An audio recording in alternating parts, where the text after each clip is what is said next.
Salut à tous! Bon, j'ai publié dernièrement une vidéo sur Instagram qui a suscité pas mal de réactions. Donc je me suis dit qu'il serait sympathique d'aller plus loin sur une vidéo YouTube. Donc aujourd'hui, je suis accompagnée d'Axel, qui est également un entrepreneur. Et le sujet du jour, c'est: les Guadeloupéens sont-ils trop proches de leur argent? Cette vidéo n'est en aucun cas faite pour juger ou pour pointer du doigt, mais pour comprendre et nous permettre d'avancer. Ce qu'on va partager aujourd'hui ne s'applique bien évidemment pas à tout le monde. On peut retrouver certaines façons de voir les choses, certaines mentalités dans tout type de pays. Mais il est vrai que certaines façons de penser soient plus ancrées dans certaines cultures. Donc je me suis dit que ce serait intéressant d'être à deux pour avoir deux points de vue différents et permettre un petit peu le débat. Donc avant de commencer, je vais vous partager le réel en question, que vous ayez le contexte. Et on va commencer la vidéo. Tout au long, je vais vous partager certains de vos commentaires que j'ai trouvés vraiment très pertinents. Les Guadeloupéens sont trop proches de leur argent. Dernièrement, j'ai discuté avec une Guadeloupéenne qui me dit mot pour mot: j'espère que tu ne vises pas les Guadeloupéens pour ton business, sinon bon courage. Ok. Du coup, on discute et elle m'explique qu'elle est freelance et qu'elle doit souvent courir derrière ses clients pour se faire payer. Donc elle me dit: les Guadeloupéens sont trop proches de leur argent, ils ont du mal à payer en temps et en heure, qu'ils ont du mal à investir en eux. Par contre, quand c'est pour acheter du matériel pour le paraître, là, ce sont ces mots. Bon, je dois avouer que je suis en partie d'accord. Je ne dis pas que c'est le cas de tout le monde, mais il faut avouer qu'il y a une part de vérité. Le problème, c'est qu'on ne nous a pas appris à voir l'argent comme un véritable levier. Du coup, ça nous empêche d'évoluer et de nous former. Bref, dis-moi en commentaire ce que tu en penses.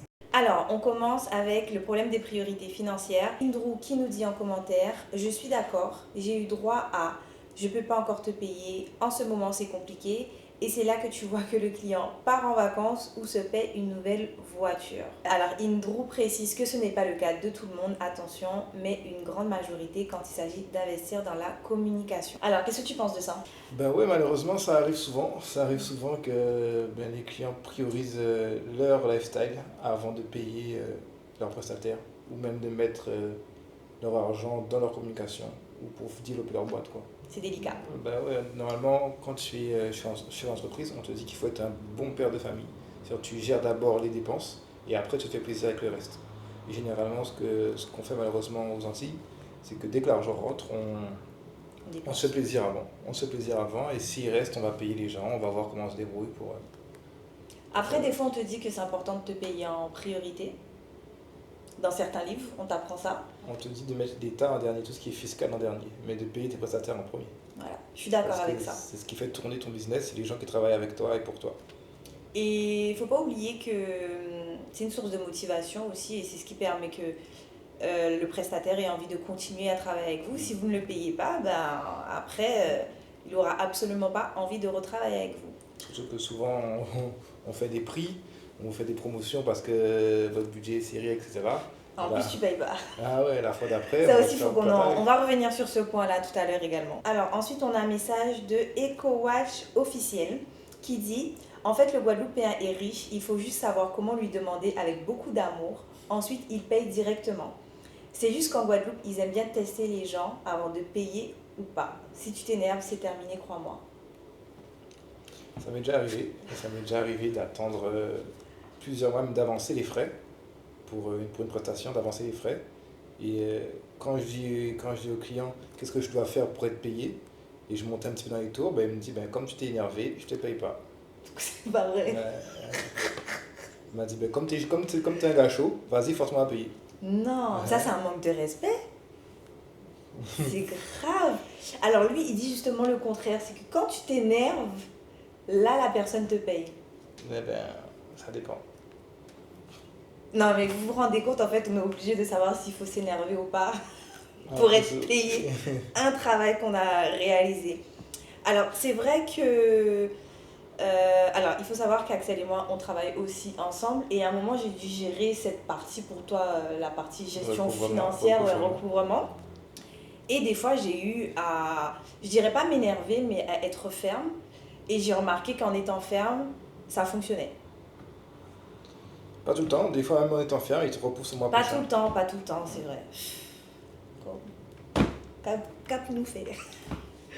Et je me suis rendu compte aussi justement en travaillant avec toi qu'il y a cette culture de la relance. Ça veut dire que tu es des fois obligé de relancer le client pour être payé. Le client, il va pas se dire de lui-même, Il faut que je paye. il faut que je paye. J'ai reçu la facture, il faut que je paye. Il faut relancer le client et ça, c'est complètement fou quand même. Après, il y en a certains qui oublient. Ça arrive, c'est vrai. Ça arrive. Mais il y en a qui le font volontairement. Ils attendent ton message pour te payer. C'est ça.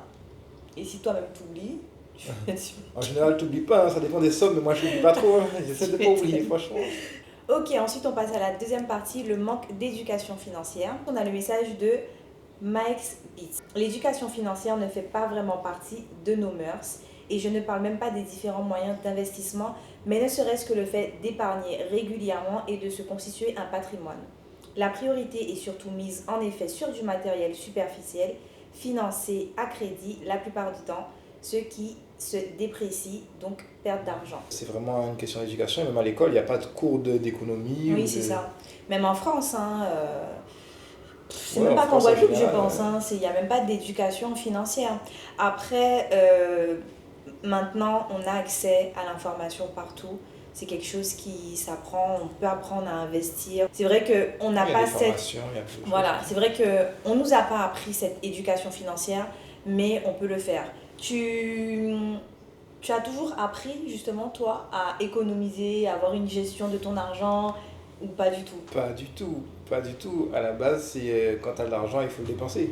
C'est-à-dire, quand tu donnes de l'argent, c'est tiens, de l'argent pour prendre des bonbons, pour aller faire des courses, pour, c'est-à-dire il y a toujours un pour derrière. C'est pas tiens, prendre l'argent et gère l'argent. Tu tiens, tu as de l'argent pour aller dépenser. Donc forcément, on grandit toujours avec la mentalité que l'argent est fait pour être dépensé. Ce qui est vrai techniquement, mais dépenser dans des bonnes choses, dans des choses qui te rapportent après. Alors moi, j'ai eu quand même la chance d'avoir une maman qui m'a appris très jeune, dès que je suis sortie de mes études, parce qu'elle-même, elle le faisait, à gérer mon argent grâce à un tableau Excel. Donc je gérais mes entrées, mes sorties, combien je pouvais économiser. Et ça m'a... Hein? Elle est comptable? Même pas.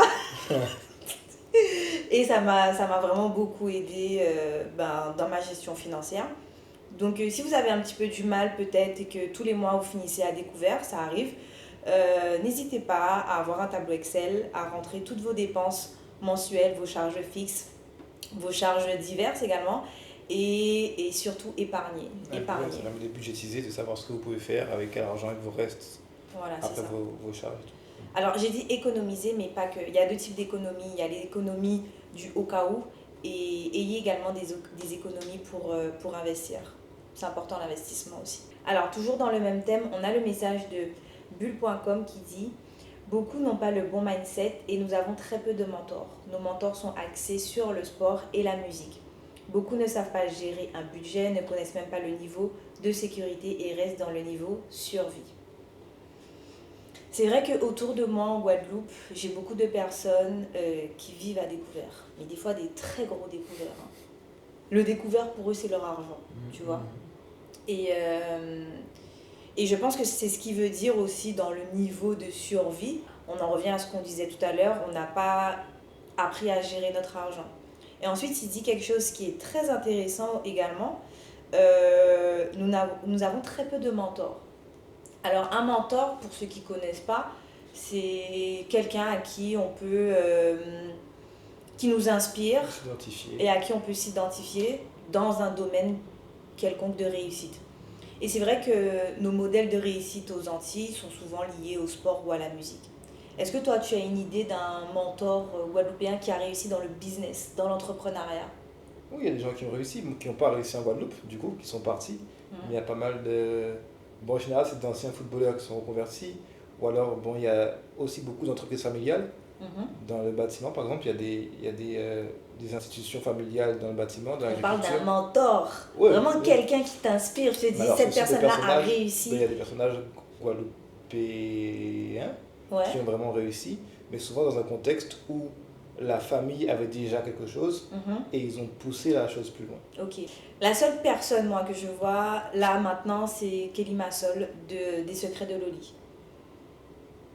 Tu vois, mais c'est vrai qu'on n'en a pas beaucoup. Dites-nous d'ailleurs en commentaire, je trouverais ça vraiment intéressant de savoir qui sont les mentors antillais que vous avez en tête dans le domaine de l'entrepreneuriat, du business, des personnes qui ont réussi dans ce domaine-là. Ensuite, on va passer à un sujet qui fâche un petit peu plus. Paraître plutôt qu'être. Alors, on a le message de Diewen qui nous dit: j'ai eu la chance de voyager et acheter mon premier bien avant 30 ans. Ce qui est plus que normal en France hexagonale. Voire, j'étais en retard, car dès 20 ans, les gens que je fréquentais l'étaient déjà, alors qu'en Guadeloupe, c'est plutôt rare. Par contre, un crédit de voiture est pris dès la première paie. De plus, très peu de personnes aujourd'hui achètent en LOA ou en LLD sans être propriétaire. Pour moi, c'est d'ailleurs inconcevable de souscrire à ce type de contrat. Je me rends compte qu'en Guadeloupe, beaucoup de jeunes sont déjà liés par des contrats que je considère comme des pièges. Très, très, très, très intéressant. Que la priorité, en fait, sachant que nous, on vit souvent, on a des maisons familiales, on vit souvent avec nos parents jusqu'à tard, parce qu'on est bien chez nos parents et à la place, on est bien. Donc la priorité, c'est pas d'acheter. On sait qu'on a la maison de nos parents. Ah ok, je vois ce que tu veux dire. C'est que nos parents vont nous léguer, voilà, mamie a une maison qui est là, papa un terrain ici, nanana. On a déjà des terrains, tu vois. Ça, beaucoup d'Antillais ont déjà des choses, même si c'est familial, même s'il y a 4 ou 5 frères et sœurs. On a des biens. Par contre, le transport, c'est-à-dire qu'aujourd'hui, tu es un jeune de 18 ou 20 ans, tu veux aller même sortir boire un verre avec des potes, c'est impossible en transport. Après 18 ans, il n'y a plus de bus. Oui, mais en fait, pour moi, la voiture, c'est vraiment la vitrine sociale en Guadeloupe. Tu vois, tu peux très bien, comme tu dis, c'est vrai que c'est compliqué de prendre les transports, mais tu peux t'acheter une petite voiture tant qu'elle roule. Tu vois, mais les gens sont prêts à s'endetter, à acheter une voiture ou alors à faire un crédit, des contrats en LLD ou en LOA pour des voitures qui valent parfois 800, 900, voire plus de 1000 euros par mois. C'est un loyer. C'est un loyer, clairement. Alors pour moi, le problème, c'est pas le contrat LLD ou LOA en soi, parce que moi, je suis passée par là aussi. Quand j'étais en France, j'ai acheté une voiture avec ce type de contrat, mais je payais 200 euros par mois. Quand j'ai appris en 2024 le prix des LOA en Guadeloupe, peut-être même en France, je sais pas, mais il n'y avait rien en dessous de 500, 600 euros. Même, 7-8 même. Ouais. 7-8. Alors pour moi, le problème, c'est pas le contrat en lui-même, c'est vraiment le montant du contrat, sachant qu'une voiture, ça perd de la valeur. Donc, si tu veux la revendre plus tard, tu pourras jamais la revendre au même prix que tu l'as acheté. Ni au même prix, ni mieux, ni... Ouais, toujours plus bas. Toujours plus bas. Mis à part la notion de voiture ou de bien immobilier, il y a un véritable problème avec le paraître en Guadeloupe. On va dépenser beaucoup plus facilement pour acheter, par exemple, le dernier iPhone que pour aller acheter une formation. Pour vous donner mon exemple, quand je me suis lancée dans le business en ligne, j'ai voulu commencer à vendre des formations, donc une formation notamment qui s'appelle DWA, qui était très réputée en France. Et en France, ils sont, je ne vais pas dire avancés, mais tout le monde connaît le marketing digital, il y a beaucoup de personnes qui se lancent dans les business en ligne. Et quand j'ai voulu développer ça en Guadeloupe, je me suis rendu compte qu'on avait un cran de retard. Les gens ne savent pas, ou en tout cas ne veulent pas se former pour apprendre à vendre en ligne. Or, selon moi, c'est clairement... C'est l'avenir, bien sûr. C'est l'avenir. Et en fait, je me suis rendu compte, ok, ils s'y intéressent vraiment pas, et j'ai dû changer en fait ma façon de communiquer et même mon produit. Donc voilà, on est un petit peu en retard par rapport à ça. Et voilà, c'est aussi dommage, je trouve, qu'on préfère dépenser dans des choses qui ne nous rapportent pas sur le temps plutôt que d'investir en nous. Et après, évidemment, il y a toujours l'humain, la surenchère de l'ego, de c'est moi qui est mieux réussi, qui a le plus. Donc à ce moment-là, tu prends une plus grosse voiture pour pouvoir prouver que c'est toi qui as mieux réussi dans le groupe, tu vois. Ouais, c'est ça. En tout cas, je pense que si on investissait autant en nous que dans le paraître, on aurait été à un tout autre niveau. Mais ça, c'est sûr. Ensuite, on continue avec le 4e point, le respect du travail et des impayés. Alors, on a le message d'Able Tourisme qui nous dit, justement, on parle souvent d'entraide, mais quand vient le moment de payer une prestation, souvent, il n'y a plus personne. Ce n'est pas qu'une question d'argent, c'est une question de respect. On donne de l'énergie pour accompagner nos entreprises locales et en retour, on reçoit des silences, le pire, des factures impayées. C'est vrai qu'on nous dit souvent, quand on part faire des études, en France notamment, en hexagone, que c'est bien de revenir au pays, développer notre île, participer, porter notre pierre à l'édifice. Et on se rend compte une fois sur place que le business ici n'est pas si facile que ça. On nous met des bâtons dans les roues. Comment ça? Mais très souvent, on préfère, ça va assez régulièrement, prendre des équipes de France ou je dirais, à même diplôme, à Mhm, diplôme équivalent. On mhm. préfère aller recruter en métropole que Mhm. prendre quelqu'un qui vient du pays. Alors déjà ça c'est vrai, mais j'ai l'impression qu'on ne se donne pas réellement la force en fait. On se donne pas réellement la force. Dans le sens aussi où on fait appel à un prestataire, je dis pas, pareil, c'est pas tout le monde. Mais le client a toujours besoin de négocier le prix. Mhm. Tu connais bien ça toi d'ailleurs. Tu es dans l'audiovisuel, les clients essayent pratiquement tout le temps de négocier les prix, régulièrement. 90% négocié. Elle rajoute quelque chose qui est intéressant. L'entraide, ce n'est pas profiter du travail des autres sans honorer ses engagements. Donc, prestataire, on a aussi des charges, on a des choses à payer. Donc, quand vous ne nous payez pas, on ne peut pas payer les gens derrière. Ouais, Du coup, c'est ça fait une chaîne C'est ça, d'impayés. c'est ça. Et en fait, l'image de tout le monde prend un coup. Empathie. Ouais. Et ça s'applique pas qu'en Guadeloupe. Je pense qu'aussi en France, ils le font. Mais tu sais, le fameux tu travailles pour moi et puis tu pourras rentrer gratuit dans la soirée. Ou alors je vais te faire de la communication, je vais te faire de la pub. Ouais. Je vais te mettre je vais mettre ton logo à la fin. Ouais, en gros, c'est un échange équivalent. Quand tu Un échange travailles, équivalent, ouais. et moi je te mets en avant, je te rends plus visible. Tu penses quoi de ça? Ben, si je travaille et que tu me payes, tu me rends aussi plus visible. Tu vois ce que je veux dire? Moi je te rends plus visible, tu me rends plus visible, tout le monde est plus visible. Ouais, Mais c'est tout le monde est payé, tout le monde peut payer ses factures et aussi développer son business parce que c'est ça aussi. c'est sûr. Souvent, l'argent qu'on gagne, c'est même pas pour changer de vie, c'est pour réinvestir dans nos business pour avoir une meilleure proposition, de meilleurs outils pour travailler, peut-être plus de moyens aussi pour proposer des prestations de meilleure qualité. Et c'est tout ça, quand vous ne payez pas, vous nous gardez dans un engrenage où on n'avance pas. Je pense pas qu'on devrait avoir à réclamer, à insister pour quelque chose qui nous est dû, tout simplement. Payer quelqu'un pour son travail, c'est la base. Surtout si vous avez validé la prestation, c'est la base. C'est vraiment la base. Personne ne sort du supermarché sans payer ses courses. C'est ça. Donc moi, si j'ai un petit message à faire passer, je sais que voilà, des fois c'est compliqué aussi pour les entreprises, mais si vous savez que vous n'avez pas les moyens, ne faites pas appel à un prestataire, ou alors si vous faites appel à un prestataire et que vous validez son prix, une fois que c'est acté, payez votre prestataire. Payez votre prestataire. Ou Pas alors qu'il prévenez-le, parce que certains font des échéanciers, c'est-à-dire que ça Mhm. peut arriver qu'il y ait un Mhm. problème. On sait qu'on va détailler la prestation sur tant de périodes, mais nous derrière on peut s'organiser. Voilà, c'est ça. On peut Au moins prévenir. gérer notre budget et jongler. Alors que si vous juste vous payez pas, on vous court après et on tous les deux fâchés. Surtout nous. Ok, on poursuit avec le dernier point. Doit-on s'adapter? Alors, je te lis 2 commentaires. MaxMax971 nous dit c'est que la vie est chère.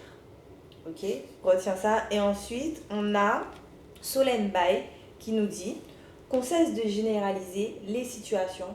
On s'adapte au pays où l'on vit. Les impayés, ce ne sont pas propres à un pays, c'est français ou autre. Alors, déjà, ces 2 commentaires-là, je ne les juge pas, c'est intéressant d'avoir d'autres points de vue. Concernant, on va commencer avec le message de Solène. Doit-on s'adapter?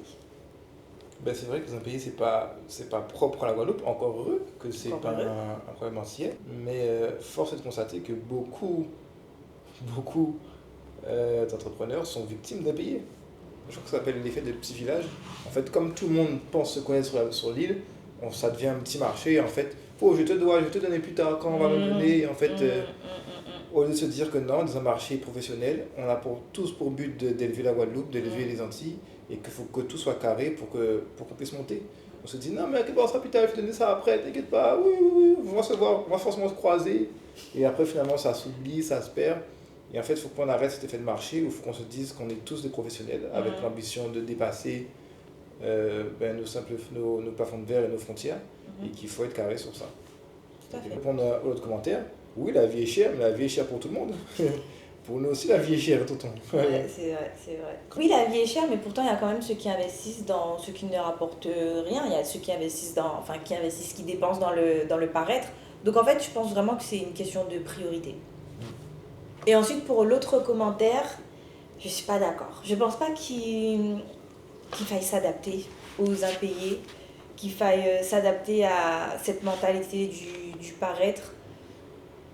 Je pense pas qu'on devrait s'adapter à tout ça, qu'on devrait normaliser ça. Au contraire, je pense qu'on devrait se dire c'est pas forcément normal et qu'il faudrait qu'on apprenne à faire différemment. Donc oui, on peut s'adapter au pays dans lequel on vit, mais sans non plus perdre notre intégrité. Je pense que même si on vit dans un pays où il y a une certaine mentalité, si on n'est pas d'accord avec ça, ben on a le droit d'imposer nos limites.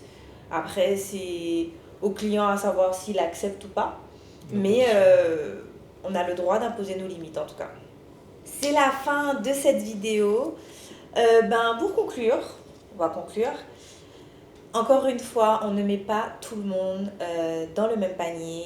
Il y a des personnes en Guadeloupe qui sont très sérieuses, qui payent, qui respectent leurs collaborateurs, leurs partenaires, leurs prestataires, qui investissent en eux également, qui apprennent à se former. Il y a des personnes aussi qui sont plus focalisées sur le fait de se développer que sur le fait de paraître. Et donc voilà, on ne met pas tout le monde dans le même panier, mais force est de constater qu'il y a une réalité quand même, il y a une réalité aux Antilles de tout ce qu'on vient d'évoquer. Donc cette vidéo n'a pas été faite pour juger, mais simplement pour relever certaines réalités que vivent les entrepreneurs. Surtout qu'en Guadeloupe et plus largement aux Antilles, on a énormément de capacités, on a énormément de potentiel, de talent. On a la capacité de bâtir, d'innover, de créer. Bref, l'information est partout, donc n'hésitez vraiment pas à vous informer, à lire des bouquins, à regarder des documentaires, des vidéos sur YouTube, à demander à ChatGPT. L'information circule, donc on ne peut pas se cantonner en fait à notre mentalité, à notre façon de voir les choses. Donc voilà, j'espère que cette vidéo aura peut-être provoqué chez vous un petit déclic. En tout cas, n'hésitez pas à nous dire en commentaire ce que vous avez pensé de tous les points qu'on a abordés. N'hésitez pas à nous dire si vous trouvez que les Guadeloupéens sont trop proches de leur argent. N'hésitez pas à me suivre sur mes réseaux sociaux, Nil Go Lift. J'aide les femmes à lancer et à développer leur business à travers une formation. Et Axel, une petite présentation. En description. En description. Tu fais quoi dans la vie toi d'ailleurs? Je suis descripteur. C'est moi qui fais les descriptions. Ok. Je mettrai toutes ces informations en description. Merci d'avoir regardé cette vidéo. N'hésitez pas à vous abonner à ma chaîne, à liker, à partager si vous l'avez trouvée intéressante et à commenter. Bye bye!